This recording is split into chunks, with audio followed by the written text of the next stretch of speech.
베드로전서 1장 13절부터 25절까지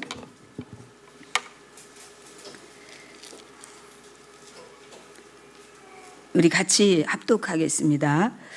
그러므로 너희 마음의 허리를 동이고 근신하여 예수 그리스도께서 나타나실 때에 너희에게 가져다 주실 은혜를 온전히 바랄지어다. 너희가 순종하는 자식처럼 전에 알지 못할 때에 다르던 너희 사욕을 본받지 말고 오직 너희를 부르신 거룩한 이처럼 너희도 모든 행실에 거룩한 자가 되라.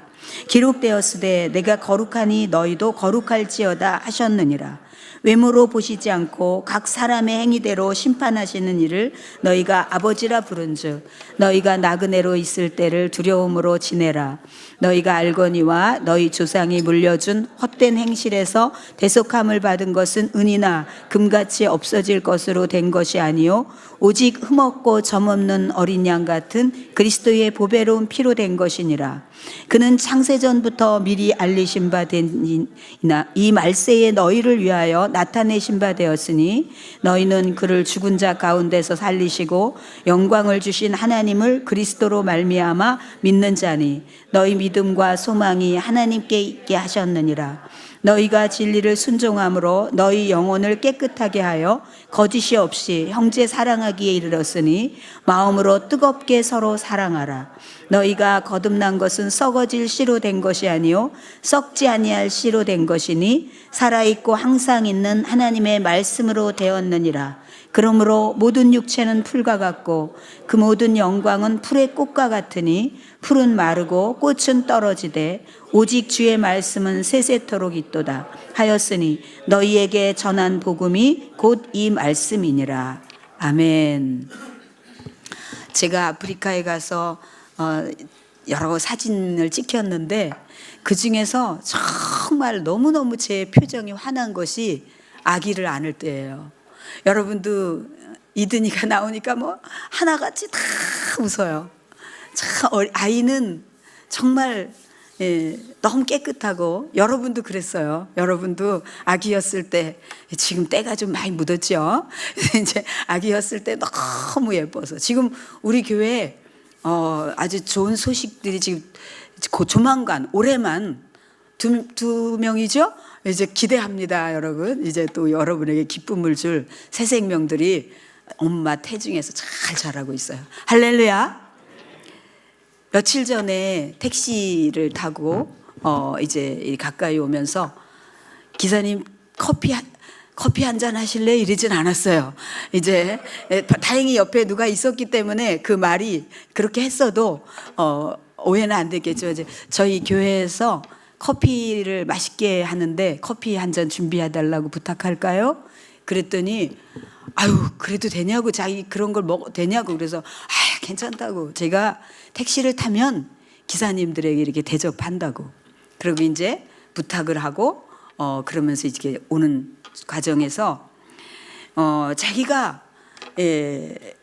아내는 교회에서 권사님인데 자기가 그래서 아내의 그 체면 때문에 교회 가끔 나간대요. 그래서 그러시냐고. 그런데 이분이 뜬금없이 저에게 천국은 진짜 있어요? 그러는 거예요. 제가 얼마나 의욕이 넘치겠어요. 근데 이제 그 천국은 있어요를 여기 다 와가지고 이렇게 도솔톤을 지나서 와가지고 물었어요. 그래서 네, 그럼요, 확실하죠. 이제 그때부터 여기 몇 미터에 오는 동안에 제가 말을 빨리 해야지 되니까, 그래서 제가 병원에서 13년 동안 환자들을 많이 임종 환자들을 마중했고 막 이러면서 이제 그러면서 죽음 앞에서는 누구나 다 정직해지는데 이렇고 얘기를 했어요. 그랬더니 이제 그리고 교회에 와가지고 커피를 받아들고 이거 제가 이렇게 받아도 되는 거냐고. 괜찮다고. 근데 이분이 종교 생활하는 게 좀 또 뭘 또 맞춰야 되고 어렵더라고요. 그런 얘기를 하더라고요. 여러분, 제가 종교 생활이라는 거, 기독교는 종교라는 거, 이런 말들을 제가 썩 좋아하지 않아요. 왜냐하면 하나님과 우리와의 관계, 그리고 그 관계 속에서 나타나는 것은 저게 결코 종교가 아니기 때문에. 그래서 제가 여러분들에게 말씀드리죠. 하나님과 우리와의 관계는 종교 관계가 아니라 실제 아버지와 딸, 아버지, 아들의 관계라고 얘기했습니다. 여러분, 굳이 종교 생활이라는 것과 신앙 생활이라는 것을 여러분이 구분한다면, 종교 생활은 뭐냐면 자기의 뜻을 이루기 위해서 하나님을 찾는 게 종교 생활이에요. 아시겠어요? 이게 다른 종교를 찾는다 할지라도 자기의 뜻을 이루기 위해서 종교를 찾는 거, 신을 찾는 거, 이게 바로 종교 생활이에요. 신앙생활은 하나님의 뜻을 알고 그분의 뜻에 협력하려고 하는 그 자세가 바로 신앙생활이에요. 할렐루야! 너무 다르죠? 너무 달라요. 그러니까 이 종교생활과 신앙생활에서 그 갖는 본질의 가치와 기쁨과 수준이 너무 달라요. 그래서 이제 편리상 한 번씩은 이 종교 생활 뭐 이런 얘기를 이해하고 표현할 때도 있지만, 그러나 여러분들이 종교 생활을 하는 것은 아무 기쁨이 없어요. 아무 생명력도 없어요. 그런데 신앙 생활을 하면 여러분들은 하나님의 뜻에 맞추어서, 그분의 뜻에 맞추어서 협력하면서 함께 갈 때 여러분의 인생의 판도는 완전히 달라지기 시작해요. 그리고 우리가 원하고 있는 그런 모든 뜻들도 하나님의 뜻 안에서 얼마나 아름답고 높고 깊게 표현되어지고 열매가 나타나게 됩니다.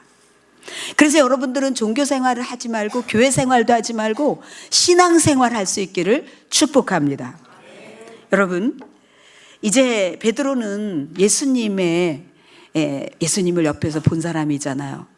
그래서 제가 어제는 성경을 읽으면서 바울의 얘기도 많이 읽고 이러지만 베드로는 예수님을 직접 옆에서 쫙 봤으니까 표현이 어떻게 다른가, 나에게 느껴지는 그 깊이가 어떤 건가를 다시 보려고 막 바울 서신도 좀 읽다가 또 베드로가 쓴 서신도 읽으면서 제가 더 궁금해했어요. 이 베드로가 정말 연약하기 짝이 없는 그런 존재였잖아요. 우리 같은 사람들이었잖아요. 그리고 하나님 모른다고, 예수님 모른다고 하고 죽음 앞에 두려워하고 환경 앞에 두려워했던 그런 존재잖아요. 근데 정말 제가 한 몇 달 전에도 말씀을 드렸는데 베드로의 그 지식적인 그 수준이 굉장히 얕고 이런 것에 비해서 어떻게 이렇게 말씀을 쓸 수 있을까? 놀랍고 놀라워요, 여러분. 너무 놀라워요. 야, 인생의 답을 이렇게 쓸 수가 있을까? 인간관계를 이렇게 쓸 수 있을까? 사업을 어떻게 해야 되며 우리가 어떻게 하는 것이 최고의 가치며 이런 거를 이렇게 쓸 수 있는 게 너무너무 놀라워요. 이것은 곧 하나님과 연합된 삶을 살면서 하나님으로부터 오는 지혜가 그에게 쏟아졌기 때문입니다. 할렐루야. 이제 오늘 베드로는 말씀을 쭉 써나가면서 뭐라고 얘기하냐면, 너희는 이제 정말 영광스럽게 예수 그리스도로 인해서 거듭났잖니? 그러면 너희들의 마음의 허리를 동이고 근신하면서 예수님이 다시 오실 때까지 정말 그것을 기대하면서 살아야 된다라고 말씀하세요.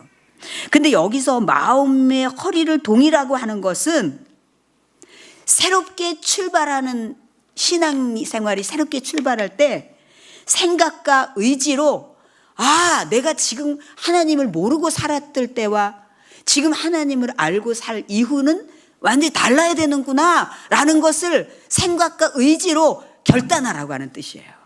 할렐루야. 그러면서 이제 예수님이 나타나실 거예요. 예수님 앞에 우리는 서게 될 거야. 예수님이 재림하실 거야 라는 얘기를 베드로가 하고 있어요. 여러분, 우리가 예수님이 다시 오신다고 할 때 우리가 부족함을 느끼는 사람들은 되게 부담을 가져요. 그렇지만 여러분, 이 사도행전 24장 25절에 보면 벨릭스 총독이 나오거든요. 이 벨릭스 총독이 어떤 사람이냐면은 그 황실 노예 생활을 하다가 총독까지 된 사람이에요. 그러니까 굉장히 상당히 이 사람은 정말 그 의지와 이런 것들이 놀랍게, 그래서 이런 사람들, 그 완전히 바닥에서 무언가 목적하는 바를 이루어낸 사람을 입지전적이다라고 표현하잖아요. 그 입지전적의 사람이에요. 노예 생활을 하다가 총독이 된 사람. 근데 이 사람은 아주 잔혹한 리더예요. 근데 이가 예루살렘에서 체포된 바울을 만났을 때, 만나가지고 이제 바울이 당신 심판을 받게 된다, 당신이 바로 살아야 된다, 이런 얘기를 하니까 두려워했다 그랬어요. 두려워했다고. 두려워가지고 오늘 그냥 가라. 두려우니까 오늘 그만 얘기하고 그냥 가, 이렇게 돌려보내거든요. 여러분, 이걸 잘 주목해야 돼요. 두려움이 있다고 해서 신앙이 있는 건 아니에요.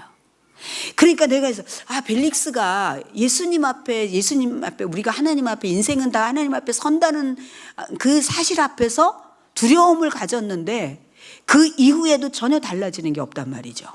전혀 달라지는 게 없어요.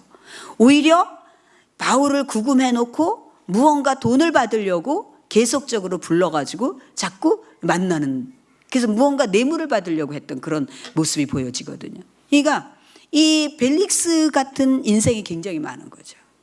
우리는 반드시 하나님 앞에 선다 할 때 두려움을 갖지만 그 이후에 달라지는 게 없는 거예요.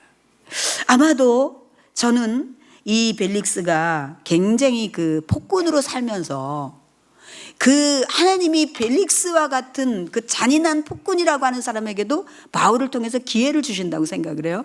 근데도 불구하고 두렵지만 지금까지 그 자리에 올라오면서 행하였던 굳어진 많은 악행들, 그 악행들이 두려움과 동시에 그를 바꿀 수 있는, 결단할 수 있는 그런 게 안 됐구나, 그런 생각을 하면서 한번 생각을 해봤어요. 하나님께서 오늘 이 베드로를 통해서 너희는 하나님의 자녀가 된 이후부터는 정말 생각과 의지로 결단해서 내가 하나님의 사람으로 이제 정말 거듭난 신분이 달라진 사람으로 살아야 되겠다고 네가 결단하고 그 주님을 오실 날을 바라라고 이렇게 권면하고 있습니다. 여러분, 그 다음에 두 번째 베드로는 뭐라고 얘기하고 있냐면은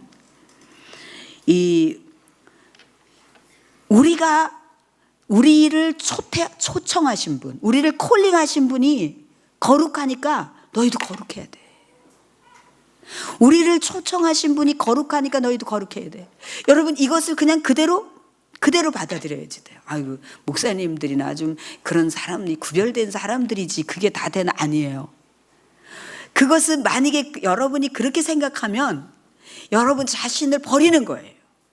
그래서 내가 거룩하니 너희도 거룩하라. 하나님께서 이 베드로를 통해서 그것을 말씀하고 있는 거예요. 그러시면서 너희들이 거룩할 수 있는 그 모든 것을, 그 가능성을 얘기를 해주는데, 뭘 얘기를 해주냐면 너희들이 이 세상, 이 나그네로 있을 때 두려움으로 살아야 돼. 이 공포에 질린 두려움이 아니라 정말 진지하게 살아야 되는 거예요. 진지하게. 내 인생이 지금 막 빨리 화살같이 지나가네. 예? 막 화살같이 지나가. 여러분, 지난주에 목요일에 3.1절에 우리 이 우주간사가 서울에서 내려와가지고 목원대에서 계속 같이 전도를 해요. 전도를 하는데 한 사람이라도 더 하려고 안 보이면은 저기 가가지고 막 돌아다니면서 막 하는 거예요. 제가 그를 이렇게 쳐다보고, 사람들이 저 사람이 얼마나, 그래서 저는 못 내려올 줄 알았는데 그래도 이번에 이제 응급실을 책임을 맡아서 어렵다고 그랬는데 내려와가지고, 사람이 얼마나 바쁘고 여유가 없는 중에서도 당신을 살리려고, 학생들을 살리려고, 이제 식사하고 오는 이제 기사님들 뭐 이런 분들한테도 막 전하면서, 그러려고 그런지 알아야 되는데 저기 멀리까지 막 가가지고 막 안 보이는데 제가 멀리서 이렇게 사진을 찍으면서 그런 생각을 해봤어요. 근데 이제 제가 내년에는 꼭 쿠어에 같이 가자고 이제 그 현지인들한테 조 간사랑 둘이 같이 올 거라고 내가 선포해 놓고 왔어. 그랬더니 목사님 이번에 가니까 시부모님이 내년에는 3명이 오자, 세 식구로 만나자 이렇게 했다는 거예요. 그래서 어떻게 할지 모르겠어요. 조 간사만 보내게 될지 내년에 주님이 하실 일을 기대합니다. 그래요. 그래서 내가 취소. 응? 저기 꼭 애기 나라고 애기. 그래서 막 새벽에 바로 제가 기도를 했지 않습니까? 하나님. 그러면서 좀 많이 났으면 좋겠다. 제가 그 시간들이 너무나 진지하게 생각이 되고 이 시대에 정말 여러분같이 이렇게 좋은 DNA를 가진 주님을 닮아가고 선을 추구하고 하나님 말씀대로 살고 싶고 이런 DNA를 가진 그 후손들이 더 많이 일어나서 이 세상을 더 좋은 하늘나라로 만들어야지 되는데라는 생각 때문에 제가 그렇게 하면서 내년에 가자 그런 거 취소한다고 그러면서 이제 그 부분에 대해서 진지하게 생각을 해봤어요. 여러분, 하나님께서 우리를 이 세상을 우리에게 맡기셨는데 우리의 거룩함을 확연히 구별됨으로 영향력을 끼치면서 그분이 거룩하신 대로 우리도 거룩해야지 된다는 걸 이 베드로가 얘기하면서 너희들은 이 어떤 사람인 줄 알아? 어떤 존재인 줄 알아? 라고 얘기를 하세요. 여러분, 이 18절에 보면은 너희가 알거니와 너희 조상이 물려준 헛된 행실에서 대속함을 받은 것은 은이나 금같이 없어질 것이 된 것이 아니라 오직 흠없고 점없는 어린 양 같은 그리스도의 보배로운 피로 된 것이다. 그러니까 그 당시 고대 때는요, 전쟁포로나 아니면 노예나 이런 사람들을 풀어주는 대가가 금이나 은으로 거래가 됐어요. 그러니까 우리를 죄에서 풀어주는 것은 금이나 은이 아니라 흠도 점도 없는 어린 양의 피로써 너희들이 된 거야. 할렐루야. 그것을 이 베드로가 얘기하면서 너희들은 그렇게 대단한 존재라고. 그것 때문에 너희들이 완전히 이제 이 속박에서부터 이 모든 이 대가를 치른 이 속박에서부터 자유케 됐다. 죄에서부터 자유케 된 자들이라고 말씀합니다. 여러분, 이것이 얼마나 감사한지 몰라요. 여러분, 죄를 짓게 되면 벌금이나 속전을 내고 이제 그 대가를 치르면서 자유케 된다라고 할 때 우리가 하나님 앞에 죄인된 우리의 모습이 예수 그리스도 점도 없고 흠도 없는 어린 양의 피로써 너희들을 그 속전을 내고 대가를 내고 그리고 그것을 씻은 것이라는 것을 베드로가 말씀하고 있어요. 그래서 여러분, 우리가 하나님 앞에서 정말 그냥 사람이 아니에요. 정말 여러분들이 대단한 존재예요. 가만히 묵묵히 이 특별한 이 은혜, 이 원리를 주님, 우리 성도들이 정말 골고루 깨달았으면 좋겠어요. 그러니까 막 자신이 너무 고급스럽고 자신이 너무 특별하게 수준이 높은 사람이니까 이게 행동거지가 정말 이게 달라지는 거죠. 행동거지가 옷 매무새나 막 이런 건 내가 이런 사람이지. 이 사람들이 그런 얘기를 해요. 옷을 입을 때 이게 이 태도가 달라진다고. 뭐 운동화를 신고 아니면 슬리퍼를 하면 칙칙 이렇게 되는데 이상해져 목사님. 정장을 입으면 다 허리가 펴지고 막 이렇게 된다는 거예요. 여러분, 우리가 그런 자세로 살아야 되는 거예요. 여러분들이 어떤 존재인지 오늘 베드로가 그걸 얘기하고 있어요. 그러면서 너희가 진리를 순종함으로 너희 영혼을 깨끗하게 하여 거짓 없이 형제 사랑하게 이르렀으니 마음으로 뜨겁게 사랑하라. 여러분, 진리에 순종할 때 영혼이 깨끗해진다는 거예요. 진리에 순종할 때. 그러니까 하나님의 말씀에 순종하면 할수록 여러분들은 자꾸 깨끗해지는 거거든요. 깨끗해지면서 여러분들은 굉장한 능력이 생기기 시작해요. 언어의 능력, 모든 삶에서 열매와 능력이 생기기 시작해요. 여러분, 제가 이 성경을 쭉 읽다가 이게 잠언으로 넘어간 줄 알고 막 7장까지 읽었어요. 그러다 보니까 이제 오늘 잠언 1장에 읽는 날인데 2장에서 읽다가 그동안 수없이 읽었던 잠언 속에서 막 보석을 발견하는데 2장 6절에서 여러분 내일부터 이제 한번 읽어보세요. 쭉 읽는데 정직한 자를 위해서 하나님께서 뭐를 예비하시냐면요, 완전한 지혜를 예비하신다는 거예요. 와, 그렇구나. 어떤 사람이, 제가 아는 어떤 사람이 굉장한 참 저 사람은 너무 정직하다, 정말 진짜 솔직해, 저런 면이 정말 좋다, 그런 사람이 있어요. 제가 이 말씀을 읽다 이 사람이 이래서 이렇게 잘하나 이런 생각이 드는 거예요. 그러니까 정직한 자를 위해 완전한 지혜를 예비하시며 행실이 온전한 자에게 방패가 되신다는 거예요. 여러분, 우리가 정직하면 하나님이 완전한 지혜, 조금도 흠이 없고 후회가 없고 실수가 없는 완전한 지혜를 허락하신다는 거예요. 근데 우리는 이걸 선택하지 않고 우리의 꾀를 선택하잖아요.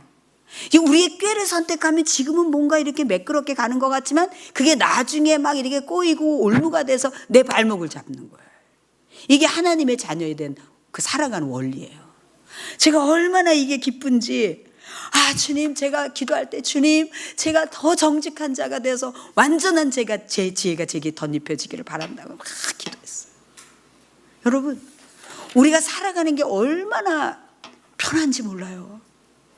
얼마나 쉬운지 몰라요. 예수님께서 내가 가르쳐 주는 건 쉽고 가볍다 그랬잖아요. 근데 우리는 자꾸 무거운 걸 선택해요. 그게 쉽다고 생각하고. 그런데 그렇지 않아요. 그게 더 무겁고 궁극적으로 열매가 없게 만들어요. 그러면서 이제 하나님께서는 이 말씀을 통해서 정말 너희가 진리로 순종하면서 너희들 영혼이 깨끗해지기를 바란다, 이거를 계속 말씀하시는 거예요. 그러니까 하나님 말씀이 떨어지면 그냥 바로 순종하는 습관이 여러분들에게 생기기를 축복합니다. 여러분, 제가 그럴 때 여러분 그냥 이것은 이렇게 해주세요, 저렇게 해주세요 하지 않아도요, 그냥 자동 잘 될 수밖에 없어요. 제가 몇 년 전에 아프리카 코어에 갔을 때 아레오라고 하는 아이가 있었어요.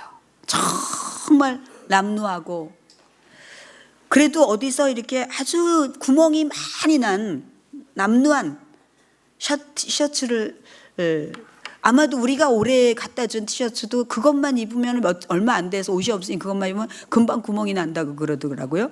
근데 그런 구멍이 다 난 정말 남루한 옷을 입고 이 머리 한 부분이 완전히 함몰되어 있었어요. 이런 식으로.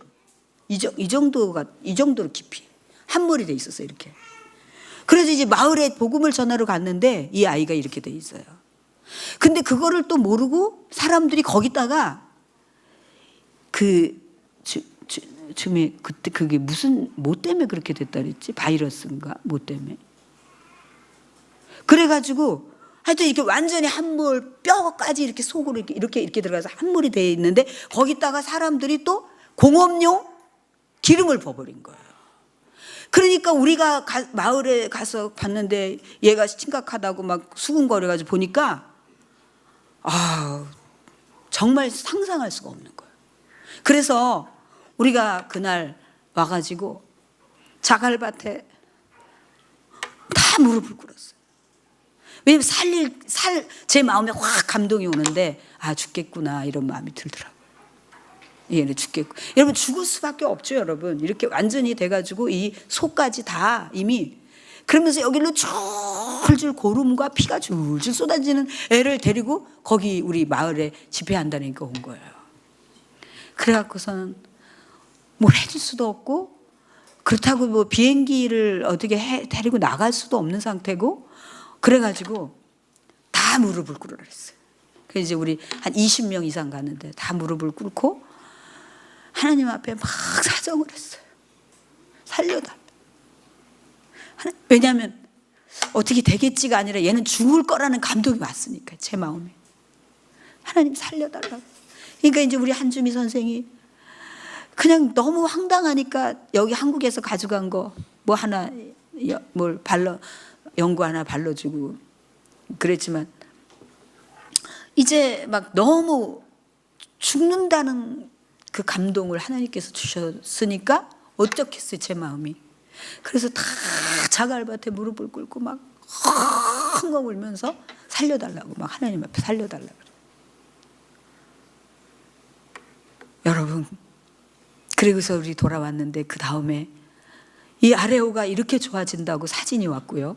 이번에 가서 보니까 애가 세상에 너무너무 이게 흔적도 없고 이게 분명히 뼈까지 한 몰이 됐었는데 흔적도 없고 너무 핸섬하고 옷도 그렇게 잘 입었어요. 뭐 얻어 입었든 어쨌든. 그리고 코르손토라고 하는 아이. 그 아이는 뼈가 막 부스러지니까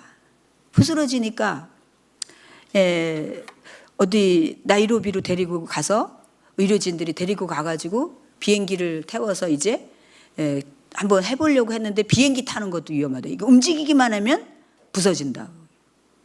너무 마음이 아파가지고 제가 그러면 나가지도 못하고 들어가지도 못하니까 우리 있는 그 선교사님 집으로 좀 데리고 오면 어떻겠냐 그랬더니 거기 데려와도 이게 사막이라 이렇게 이 아스팔트 길이 아니니까 쿨렁거리면 그 충격에 의해서 얘가 뼈가 부서질 수 있기 때문에 뭐 그냥 일순간에 그러니까 앉아 있더라고요. 앉아서 이 움막 같은 곳에 앉아 있더라고요.